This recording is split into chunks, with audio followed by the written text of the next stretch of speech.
very respected elders and dear brothers, sisters and dear children. గౌరవనీయులైనటువంటి పెద్దలైనటువంటి వారికి అలాగే సహోదరులు సహోదరులకు చిన్నపిల్లలకు Greetings in the name of our Lord Jesus. మా ప్రభువైన యేసుక్రీస్తు నామమున మీకు శుభములు తెలియజేస్తున్నాను. And on this dedication day, I would like to convey the greetings from the Honorable Controller, Justice Kurian Joseph Sir, also to you all. ఈ యొక్క ప్రత్యేకమైనటువంటి ఆలయ ప్రతిష్ఠ సందర్భంగా ఆంధ్ర ఎవాంజలికల్ లూథరన్ సంఘ కంట్రోలర్ గారైనటువంటి జస్టిస్ కురియన్ జోసెఫ్ గారి నుంచి కూడా మీకు శుభములు తెలియజేస్తున్నాం. The secretary to the controller could not come here, Dr. N. J. Suratha Kumar, because he is in another duty in Rajahmundry. రాజమండ్రిలో ఒక ప్రత్యేకమైనటువంటి కార్యక్రమంలో ఉండడం వలన సెక్రటరీ గారు కంట్రోలర్ గారు ఉన్నటువంటి జస్టిస్ జేసత్ కుమార్ రాలేకపోయారు. And I convey his greetings also. వారి శుభాలు కూడా మీకు తెలియజేస్తా ఉన్నాం. It has been a very, very happy experience to be with you here today. చాలా సంతోషకరమైన అనుభవాన్ని మీతో ఉండడం నాకు చాలా ఆనందంగా ఉంది.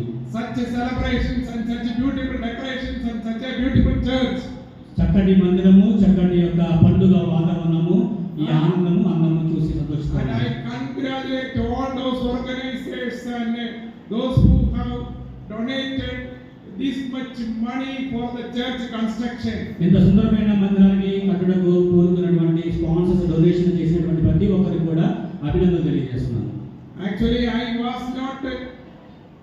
was not actually able to come here because of my very, very busy engagements. చాలా బిజీ షెడ్యూల్లో ఉండడం వలన చాలా విపరీతమైన పనులు రాలేని స్థితిలో ఉన్నాను నేను. For that, you must thank Reverend Dr. Bhagiraj. Because of his enthusiasm and his prompting only, I finally decided to come here. కానీ రెవరెండ్ డాక్టర్ భాగ్యరాజ్ గారు చాలా తీవ్రంగా దీని గురించి శ్రమించడం వలన వారు ఎంతో ఉత్సాహపరచడం వలన నేను ఇక్కడ రావడానికి సుముఖత వ్యక్తపరిచాను. And we are in a particular, a special type of, a peculiar type of time in this country. చాలా శ్రేష్టమైనటువంటి సమయంలో మనము ఇక్కడ కూడుకున్నాము. Now let me ask you, you all have read the book of Revelations many a time. ప్రకటన గ్రంథము మీరు చాలా సార్లు చదివి ఉంటారు ఇప్పటివరకు. But there at one particular point in one chapter, కానీ ఒక శ్రేష్టమైనటువంటి ఒక అధ్యాయంలో శ్రేష్టమైన విషయాలు Saint John weeps. He wept. పరిశుద్ధుడైన యోహాను చాలా తీవ్రంగా ఆయన దుఃఖపడుతూ ఉన్నాడు. Can anybody say in which chapter? ఏ అధ్యాయంలో యోహాను గారు విలపిస్తున్నట్టుగా ఉంది అని చెప్పి ఎవరైనా చెప్తారా? 21 అధ్యాయం 21 chapter. 21 and 22. in the beginning. తొలి అధ్యాయాల్లో చివరి అధ్యాయాలు తొలి అధ్యాయాల్లో ఎవరైనా చెప్తారా? Okay. సరే. We have been reading it many times, but we never thought that Saint John cried there in the book of Revelations, because he was all wonderstruck, he was all happy, he was all shocked at the miraculous sights he was seeing. ప్రకటన గ్రంథం చూసిన తర్వాత మనకి యోహాను గారు అందులో దుఃఖపడతారనే విషయం మనకి తెలియదు ఎన్నిసార్లు చదివినప్పటికీ, ఎందుకంటే చాలా అద్భుతాలు దర్శనాలు చూసినటువంటి అనుభవంలో వారు ఉన్నారు అనుకుంటాం మనం. But there at one point in chapter 5 verse 4, కానీ ప్రకటన గ్రంథము 5వ అధ్యాయం 4వ వచనంలో మాత్రం ఆయన దుఃఖపడినట్టుగా మనం చూస్తాం. ఆ గ్రంథము విప్పుటకైనను చూచుటకైనను యోగ్యుడైనను కనబడినందున నేను బహుగా ఏడ్చుచుండగా he wept. ఆయన దుఃఖపడ్డాడు. He simply wept. Simply he became sad and wept. చాలా సున్నితంగానే ఆయన బాధపడుతూ దుఃఖపడడం మనం చూస్తాం ఇక్కడ. Then one of the elders said, "Do not weep, for the Lion of Judah, the root of David, has conquered, and he will open the scrolls and the seven seals." కానీ ఒక పెద్ద కనిపించి యోధా గోత్ర సమైనటువంటి దేవుని ముందు నువ్వు ఏడవద్దు, ఆయన విప్పుడుగాను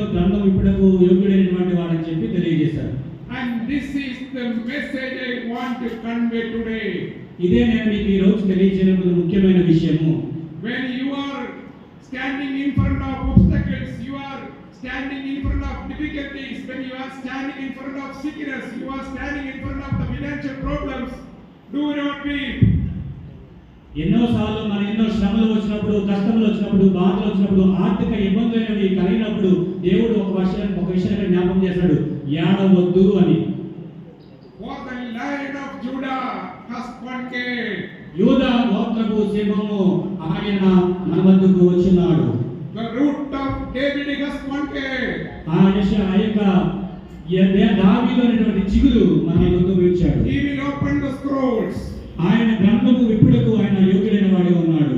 And he will open the seven seals. ఆయన మనకు ఎన్నో గొప్ప అద్భుతమైనటువంటి ఆశీర్వాదాలు ఇచ్చేందుకు సిద్ధంగా ఉన్నాడు. He will come whatever difficulties are there. ఎన్ని కష్టాలు వచ్చినప్పటికీ కూడా ఆయన ఖచ్చితంగా వస్తాడు మన దగ్గరికి. How can we know who is this Lion of Judah? యోధా గోత్రపు సింహము ఈయన మనకి ఏ రీతిగా తెలుస్తా ఉంది? In today's first reading, Exodus chapter 49 verse 8 we read. ఈ రోజు మనం చదివినటువంటి లేఖన భాగాల్లో మనం చూసినప్పుడు Genesis.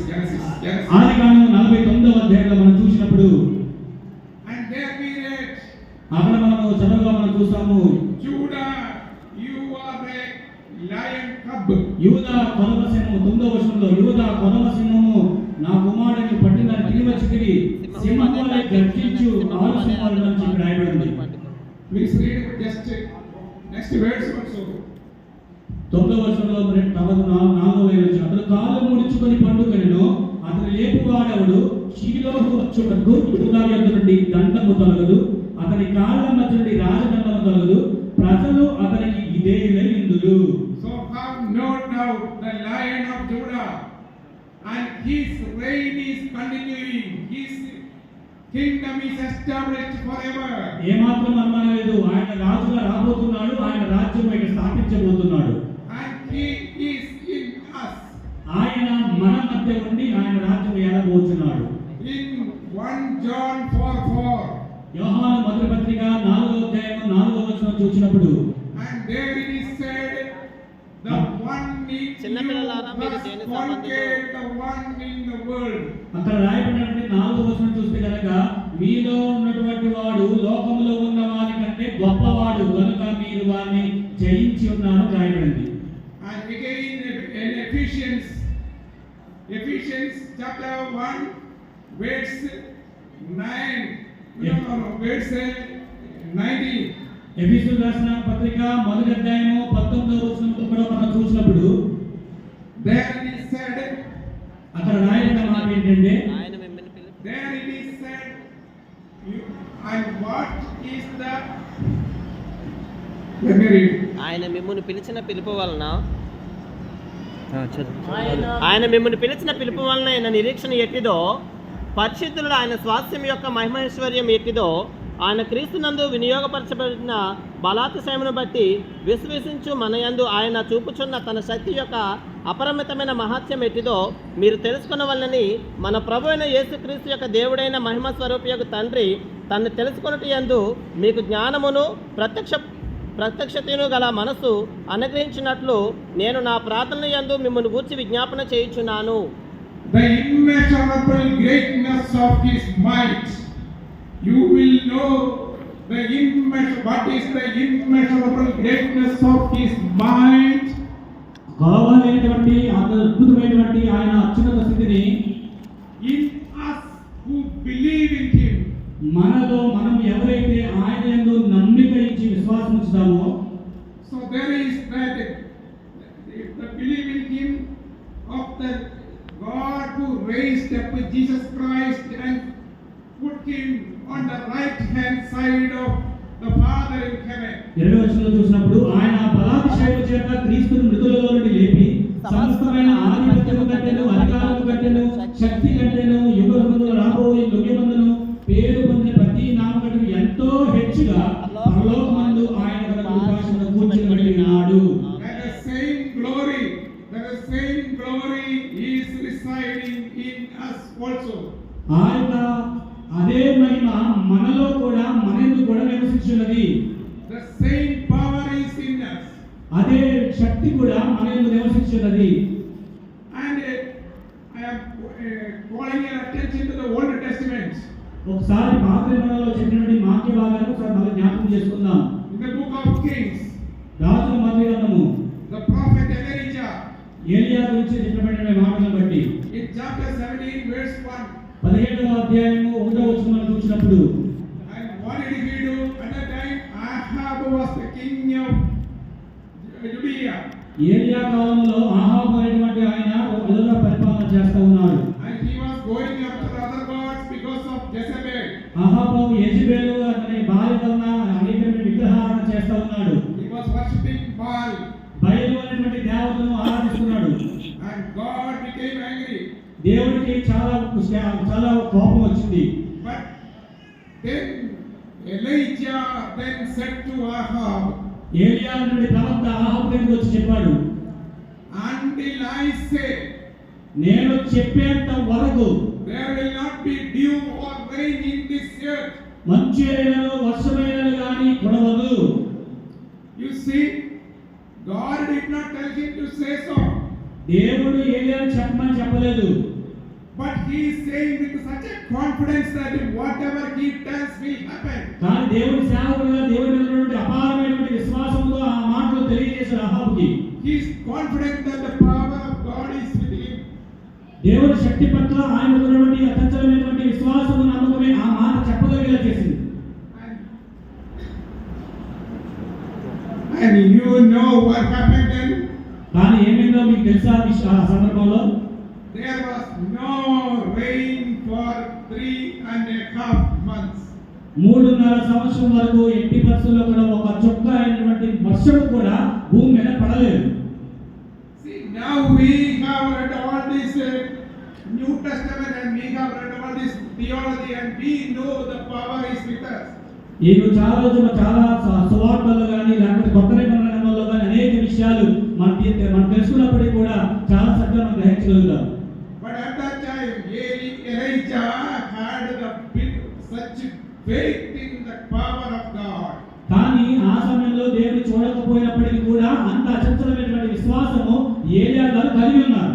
And then after 3.5 months, అప్పుడు 3.5 సంవత్సరాల తర్వాత God told Elijah to go and speak to Ahab.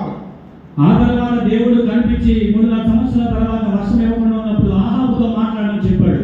All this story you know. ఈ కథలో ఈ యొక్క విషయంలో మీకు ఏం తెలుసు But I am repeating again to tell you one point. ఇక్కడ నేను మళ్ళా ఒక విషయాన్ని చెప్పడానికి ఇష్టపడుతున్నాను. Elijah went and said, ఏలియా అహాబు దగ్గరికి వెళ్ళి చెప్పాడు. and he said, see, you have so many prophets. నీ దగ్గర చాలా మంది ప్రవక్తలు ఉన్నారు. And I am alone. నేను ఒక్కడే ఉన్నాను. You call your 400 prophets. నీకు ఉన్నటువంటి 400 మంది ప్రవక్తలను పిలు. And give us 2 bulls. 2 ఎద్దులను మీరు మాకు ఇవ్వండి. 1 bull for your prophets of Baal. ఒక ఎద్దు బయలు ప్రవక్తలను ఆరాధించేటువంటి వారు బలి ఇవ్వగలదు. And 1 bull for me. ఒక ఎద్దు నేను బలి ఇవ్వగలదు. Let your prophets make a altar and give the sacrifice of the bull. బయలును ఆరాధించేటువంటి ప్రవక్తలు ఆ యొక్క బలిపీఠం సిద్ధపరచుకొని బయలుదేవత ఆరాధననివ్వండి. But the fire should be brought from your God. కానీ దేవుని యొక్క నుండి మాత్రమే అగ్ని రావాలి. And they took up the challenge. కానీ దాన్ని ఒక సవాలుగా స్వీకరించారు వాళ్ళు. Actually, there is a particular word that is to be that is a don't be following 2 ideas. కానీ అక్కడ ఒక చక్కటి మాట అక్కడ దేవుని యొక్క లేఖన భాగంలో చూస్తాము. ఆ సమయంలో ఏంటంటే మీరు 2 వైపులుగా ఉండొద్దు. Earlier told the people either the God of Israel or the other God. Don't be of 2 minds. 2 రకాల మనస్తత్వంతో మీరు ఉండవలసిన అవసరం లేదు. మీరు దేవుని వైపు ఉంటారా లేక బయలు వైపు నిర్ణయించుకోండి. And the people was understand, they could not say an answer. Now the Elijah was putting up a challenge, and the altar was prepared for the sacrifice of the bull for Baal. కానీ వారు ఏ చెప్పినటువంటి మాటలు పట్టించుకోకుండా వారి దేవుని ఆరాధించడానికి వారు బలిపీఠం కట్టారు. On the request of Elijah, all the people had gathered along with the king. ఆ యొక్క ఏలియా చెప్పినటువంటి ఆ యొక్క కోరిక మేరకు రాజు సహా అందరూ కూడా ఆ విషయం చూస్తూ ఉన్నారు. And Elijah told, if you are saying Elijah, I also will say Elijah. Elijah told, let their sacrifice be made first. ప్రవక్త అయినటువంటి బయలు ప్రవక్తలు ఆరాధించేటువంటి వారు మొట్టమొదటిగా వారి బయలు దేవతను ఆరాధించినామండి. From the morning onwards, they started preparing the altar with wooden logs. They started the prayer. They started calling their God to bring down fire. బయలు దేవతను ఆరాధించడానికి బలిపీఠములు కట్టెల చేత వారు నిర్మించి ఎద్దులు బలి అర్పించి దాని మీద అగ్ని రావడం వరకు వారు ప్రార్థన చేయడం వారు ఆరాధించడం మొదలుపెట్టారు బయలు దేవతని. Till noon there was no result. మధ్యాహ్నం వరకు కూడా ఉదయం నుంచి ఒక్కసారి కూడా ఆ యొక్క ప్రవక్త బయలు ప్రవక్తలు చెప్పి ఆరాధించడం దేవుడు రాలేదు. Then Elijah mocked at them and said, probably your God might be sleeping. ఏలియా అనేటువంటి ఆయన వెళ్ళి వారి ప్రయాసం చేస్తూ మీ దేవుడు నిద్రపోతున్నాడేమో మేల్కొల్పండి. Louder please. ఇంకా గట్టిగా Call your God louder. దేవుడికి పిలిచేలాగా బయలుదేవత పిలిచేలాగా గట్టిగా కేకలు వేయండి అని అంటున్నారు. But there was no use. కానీ ఎంత చేసినా కానీ అక్కడ ఎటువంటి ప్రయోజనం లేదు. When the time was over, ఎప్పుడైతే వాళ్ళ యొక్క వంతు పూర్తయిందో, when the time was over, the Elijah came and prayed, started praying to his God in only a few sentences.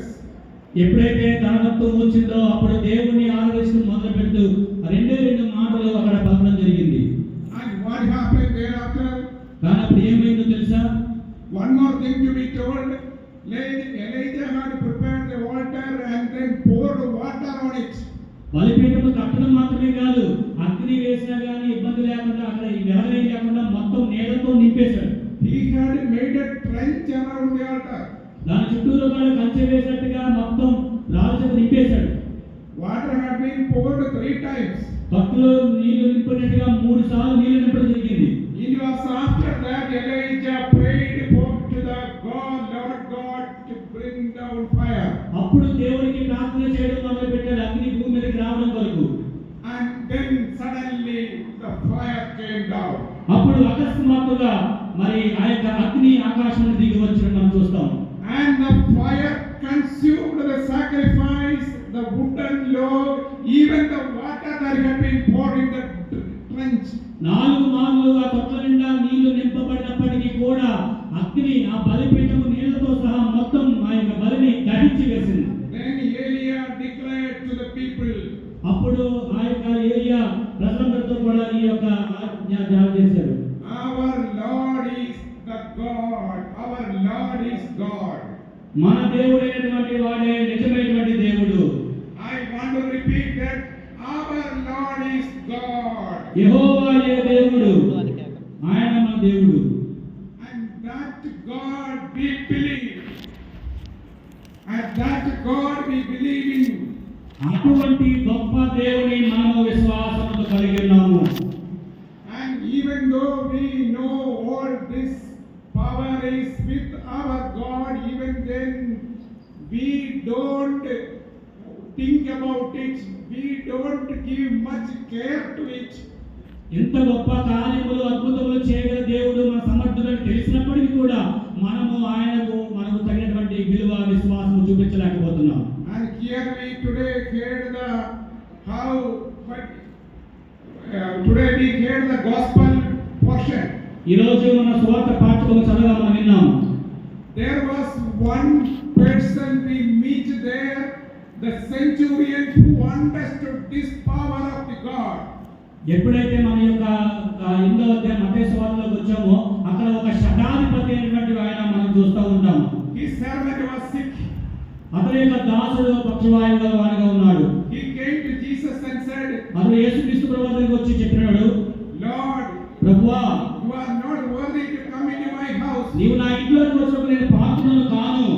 You say the word and my servant will be healed. నీవు మాట మాత్రము సర్వము, అప్పుడు నా దాసుడు స్వస్థపరచబడును అని చెప్తున్నాడు. That is a wonderful faith. అది ఆ యొక్క విశ్వాసమును కనపరిచిన గొప్ప సందర్భం. అది A wonderful demonstration of faith. ఆ విశ్వాసాన్ని కనపరిచేటువంటి శ్రేష్టమైనటువంటి సందర్భం అది. And Jesus himself proclaimed, అప్పుడు యేసుక్రీస్తు ప్రభువు ఆయన స్వయాన చెప్పినటువంటి ఒక శ్రేష్టమైన మాట, I have not seen such a faith in many Israelites. ఇశ్రాయేలీయులలో ఎవరిలోనైనా ఇంత గొప్ప విశ్వాసం ఉన్నట్లు నేను చూడలేదని నిశ్చయముగా నీకు చెప్తున్నాను చెప్తున్నాడు. What did the centurion say? ఏం చెప్పాడండి శతాధిపతి? When I said to I also have seven soldiers in under me. When I said to one go, he goes. అప్పుడు శతాధిపతి చెప్పాడు, నేను ఒకడు వెళ్ళమంటే వెళ్తాడు, ఒకడు రమ్మంటే వస్తాడు. When I said to one to come, he comes. ఒకరిని రమ్మని చెప్తే ఒకరు రావడానికి నా దగ్గర సైనికులు ఉన్నారని చెప్తున్నాడు. He understood that Jesus has the power of that power. కానీ అతడు ఆ యొక్క దేవుడికి చాలా అంత గొప్ప శక్తి గలవాడని చెప్పేసి విశ్వసించాడు. Probably watching from a distance, he understood that Jesus was a man of God according to his theology. What he understood. దూరం నుంచి బహుశా చాలా సార్లు శతాధిపతి యేసుప్రభు చూసుండొచ్చు. అర్థం ఆయన చూసుకుంటే చాలా గొప్ప దేవుడు, విశ్వాసం ఉంచడానికి అర్హుడని చెప్పేసి గమనించి ఉండొచ్చు. And he knew that if Jesus says it be healed, it will be healed. ఒకవేళ యేసుప్రభు వారు ఖచ్చితంగా స్వస్థపరచబడని చెప్తే స్వస్థపడతాడు అని చెప్పేసి నమ్మకంతో వచ్చి అడిగాడు. And at the very time Jesus said, your servant is healed, he was healed. వెంటనే యేసుక్రీస్తు ప్రభువు వారు ఆ శతాధిపతిని చూసి అంటున్నాడు, నీ యొక్క దాసుడు స్వస్థపరచబడ్డాడు అని చెప్పి. And we have that same power with us. అలాంటి శక్తి విశ్వాసము మనం కలిగి ఉన్నాము. But we never use it. కానీ మనము ఆ శక్తిని మనం ఉపయోగించాం విశ్వాసము ద్వారా. To each and every situation of ours. ఎలాంటి పరిస్థితుల్లో మన జీవితంలో వచ్చినప్పటికీ కూడా You command that word. నువ్వు ఆ యొక్క శోధనని, ఆ శ్రమని నువ్వు హెచ్చరించు, ఆర్పించు. Let the sick be healed. ఆ యొక్క వ్యాధి తొలగిపోవుగాక అనాలి. Let the blind see. అంధకారంలో ఉన్నవారు చూడాలి అని చెప్పేసి నువ్వు ఆజ్ఞాపించాలి. Let the deaf walk. ఎవరైతే చెవిటి గలవారు ఉన్నారో వారు వినాలి అని చెప్పేసి నువ్వు చెప్పాలి. Let the deaf see and hear. చెవిటి గలవారు వినాలి అని చెప్పేసి నువ్వు చెప్పగలగాలి. Let the lame walk. ఎవరైతే బలహీనటువంటి వారు ఉన్నారో, నడవలేని వారు ఉన్నారో వారు నడవగలరని చెప్పగలగాలి. Let the miracles happen. అద్భుతంలో ఎవరైతే జరగలేదో ఆ అద్భుతం జరగాలని చెప్పగలగాలి. And I want to tell you all, you pastors, ఇక్కడ అనేక మంది కాపులు ఉన్న వారందరూ కూడా ఈ రోజు ఒక విషయం చెప్పబోతున్నాను. you should see that the signs and miracles of the early Christian church should come back to the Lutheran church. ఆదిమ సంఘములో ఉన్నటువంటి అద్భుతములు చేసేటువంటి గొప్ప శక్తి గలటువంటి విశ్వాసము మీలో కూడా లోకన్ సంఘంలో చూడాలి అని నేను తలస్తున్నానని చెప్పేసి సేవకులను తెలియజేస్తున్నారు. Let the Holy Spirit work in the church. పరిశుద్ధాత్మ సంఘములో ఏఎల్సీలో అది జరగాలని నేను కోరుతున్నాను. At this moment I will tell you a story. ఈ సమయంలో ఒక కథ నేను మీకు చెప్పాలనుకుంటున్నాను. It is not story, it is a testimony. ఇది కథ మాత్రమే కాదు, ఇది గొప్ప సాక్ష్యము. It happened just 1 month ago in Kottayam. Kottayam అనేటువంటి ప్రాంతంలో కేరళలో ఇది ఒక 4 రోజుల క్రితం జరిగినటువంటి సంఘటన ఇది. Just 1 month or 2 months at the most. 1 లేదా 2 నెలల ముందు జరిగినటువంటి సంఘటన ఇది. There a little girl was admitted in ICU because of fever. ఒక చిన్న పాప ఐసీయూలో అడ్మిట్ చేయబడింది. High fever. జ్వరం ఎక్కువ, చాలా అధికమైన జ్వరంతో అడ్మిట్ చేయబడింది ఐసీయూలో. When the doctors examined, they found that one of her kidneys was shrinking. ఎప్పుడైతే వైద్యులు ఆమెను పరీక్షించారో అప్పుడు ఆమెకు ఒక కిడ్నీ చాలా ఇబ్బందికరమైన స్థితిలో ఆ వ్యాధి కలిగినటువంటి పరిస్థితిగా గమనించారు. The doctors had no reply. Doctors చూసి ఏమీ ఆశ్చర్యపోయారు. Small child, kidney shrinking, చిన్న పాపకి ఈ కిడ్నీ పాడిపోవడం ఏంటి అని చెప్పి ఆశ్చర్య వ్యక్తపరిచారు. and she was in a critical condition.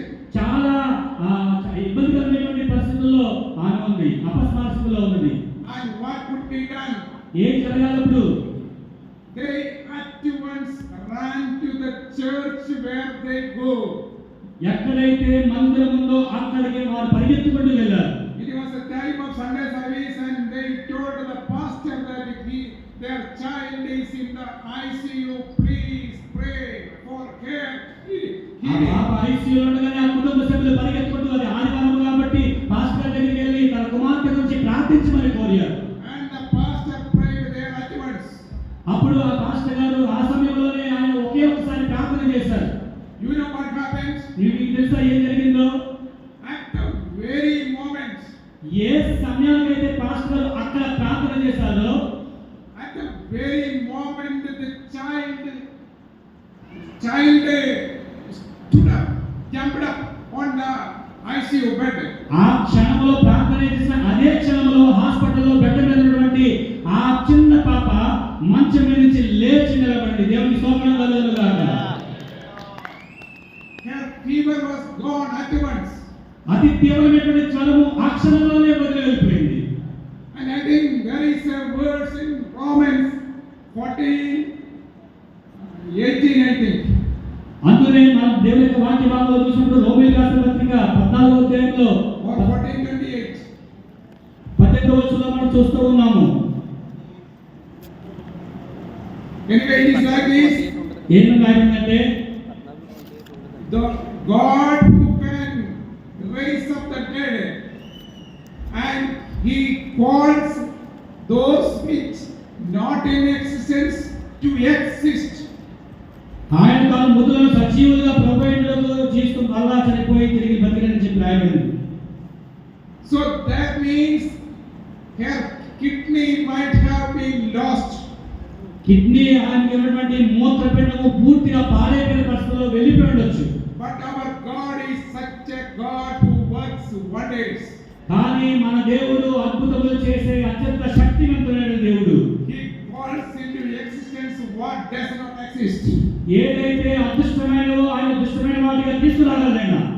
In Psalm 72 verse 18 it is said, కీర్తనలు 72వ సంకీర్తన 18వ వచనంలో ఈ రీతిగా చెప్పబడింది. Blessed is the God of Israel, for He alone does works wonder. He alone is the God who works wonders. దేవాని నీతి మహాత్మ్యము గొప్పది, గొప్ప కార్యములు చేసే దేవా నీతో సాటివాని వాడు ఎవడు లేడు. And that is our God. అంత గొప్ప దేవుడు మన దేవుడు. And whatever comes in our way, we are not afraid. మనకు వచ్చేటువంటి వాటి విషయంలో మనం ఏమి భయపడవలసిన అవసరం లేదు. దేవుడు మన పక్షం ఉండగా మన వైరి ఎవరు? దేవుడు మన పక్షముగా మనకి విరోధి ఎవరు? Here in Bhimavaram we are facing many problems. Bhimavaram చుట్టుపక్కల అనేకమైనటువంటి పరిస్థితులు, కష్టాలు మనం చూస్తూ ఉన్నాము మన సంఘంలో. We are not afraid. మనం దేనికి భయపడవలసిన అవసరం లేదు. Our God is a God who is above everything, every name. మన దేవుడు అన్నిటికంటే అత్యున్నతంగా ఉన్నటువంటి దేవుడు. So therefore we are not bothered at all. మనము దేవుడి గురించి మనము ఆలోచించవలసిన అవసరం లేదు. In Zechariah 8:9, జకర్యా గ్రంథము 9వ అధ్యాయం 2వ వచనంలో చూసినప్పుడు నేను కన్నులారా చూచితిని కనుక బాధించువారు ఇక్కడ సంచరింపకుండాను తిరుగులాంటి సైన్యములు నా మందిరం మీదకి రాకుండాను దానిని కాపాడుకొనుటకై నేను ఒక దంటు పేటను ఏర్పరచును అని చెప్తున్నాడు. that is it. అది దేవుడి యొక్క వాక్యము చెబుతా ఉన్న మాటలు. Our God is encamping around our house, our property. మన యొక్క దేవాలయం చుట్టూ మరుగుతున్న నూతనమైన దేవాలయం చుట్టూ దంటు పేటను ఏర్పాటు చేస్తున్నాడు. No oppressor shall walk to and fro. ఏ శత్రువు సైన్యములు కూడా ముందుకి గాని వెనక్కి గాని ఈ పరిసర ప్రాంతాల్లో జరగదు. I hope you understood. మీకు అర్థమైందని నేను అనుకుంటున్నాను. No oppressor shall walk to and fro on our property. మన యొక్క సంస్థ సంబంధించిన ఎటువంటి ఆస్తి విషయాల్లో ఎట్టి పరిస్థితుల్లో కూడా ఏది కూడా ప్రసక్తే లేదు. God says, my eyes are on it. నా కను దృష్టి దాని మీద ఉన్నది అని చెప్పి దేవుడు తెలియజేస్తున్నాడు. And I declare that words, I declare that word of God in this soil of Bhimavaram. ఈ యొక్క దేవుని ప్రాంతం ఈ బండారు గుడుకులో నేను ఈ మాట ఇక్కడ తెలియజేస్తా ఉన్నాను. And I wish you all thanks for all your arrangements here, all this good church and everything, and all the reception given to us. And once again thanking you all, giving glory to God, I conclude. చక్కటి ఈ యొక్క arrangement చేసి అన్ని విషయాలు ఏర్పాటు చేసి మమ్మల్ని ప్రేమతో ఆహ్వానించినందుకు మరొకసారి మీకందరికీ కూడా ధన్యవాదాలు తెలియజేస్తా ఉన్నాను. దేవుని మహిమ కలుగుగాక.